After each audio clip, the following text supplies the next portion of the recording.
Untuk mendukung tutorial komputer, kalian bisa mengklik subscribe. Halo, selamat datang di tutorial komputer. Tutorial kali ini mengenai Windows 10 Start Menu atau menu awal. Start Menu adalah tempat di mana biasa kalian menemukan semua program yang telah terinstall dan ditaruh pada Start Menu. Kalian bisa menemukan Start Menu di ujung kiri bawah layar monitor kalian di sini dengan ikon Windows atau jendela. Sekarang kita klik dan ini adalah Start Menu. Start Menu ini terdapat 3 bagian. Yang pertama, kalian bisa menemukan akun kalian, dokumen, gambar atau picture, setting, dan pilihan power. Dan di sebelah kanannya di sini ini adalah semua program yang ada di komputer kalian.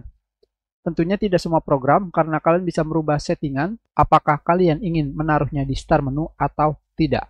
Tentunya pada daftar program ini kalian bisa melihat semua program yang telah dikelompokkan berdasarkan abjad. Sekarang kita klik abjadnya di sini. Yang pertama ini memiliki icon yang berbeda. Ini adalah recent program, program yang baru kalian install. N, program dengan nama simbol. Crash, program dengan nama huruf. Seperti ini contohnya 3D Viewer, 7-zip, huruf A sampai Z. Dan yang terakhir adalah internet.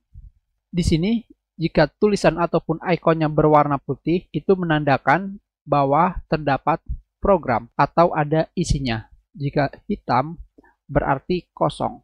Contohnya kita klik C di sini. Dari C langsung ke F, bukan ke D, karena kosong. Kalian bisa melihat di sini. Dari C ke F, tidak ada D dan E, karena kosong. Dan di sebelah kanannya adalah bagian untuk melakukan pin atau menusuk program pada Start Menu. Digunakan untuk apa? Tentunya digunakan untuk agar kalian bisa cepat mengakses program yang sering kalian gunakan. Caranya seperti apa? Sekarang kita pilih salah satu program di sini, misalkan kamera. Kalian klik kanan dan kalian pilih pin to start, menancapkan ke start seperti ini. Maka aplikasi yang kalian pin akan ada di sebelah kanan. Tentunya di sini kalian bisa mengkelompokkan program yang telah dipin. Misalkan kamera kita taruh ke atas atau taruh ke bawah. Tentunya di sini terdapat tulisan yang bisa kalian rubah. Misalkan sering digunakan seperti ini. Dan dari sini kalian juga bisa membuat kelompok baru seperti ini, nama grup. Atau kalian buat kelompok baru seperti ini, sampai ada garis seperti ini, dan kalian telah membuat grup baru. Sekarang kita keluarkan dari grup seperti ini. Tentunya di sini selain kalian bisa melakukan pin, kalian juga bisa mengkelompokkan program tersebut.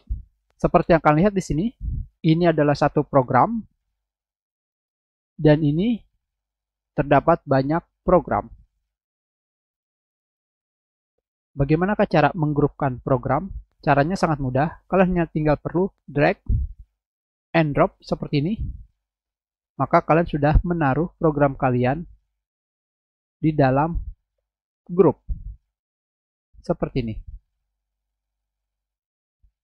Jadi kalian bisa menggrupkan program yang kalian gunakan. Tentunya jika kalian bisa memasukkan program ke dalam grup atau dikelompokkan, kalian juga bisa mengeluarkannya. Caranya mudah, hanya seperti ini. Kalian drag and drop ke arah luar. Maka kalian sudah mengeluarkan program yang kalian inginkan dari dalam grup. Selain kalian bisa memberikan nama pada grup yang telah kalian pin, kalian juga bisa memberikan nama di dalam grup. Seperti ini. Pada bagian bawah di sini, kalian bisa memberikan nama atau mengganti namanya. Kita ganti namanya, misalkan seperti ini. Kita sudah, terima kasih.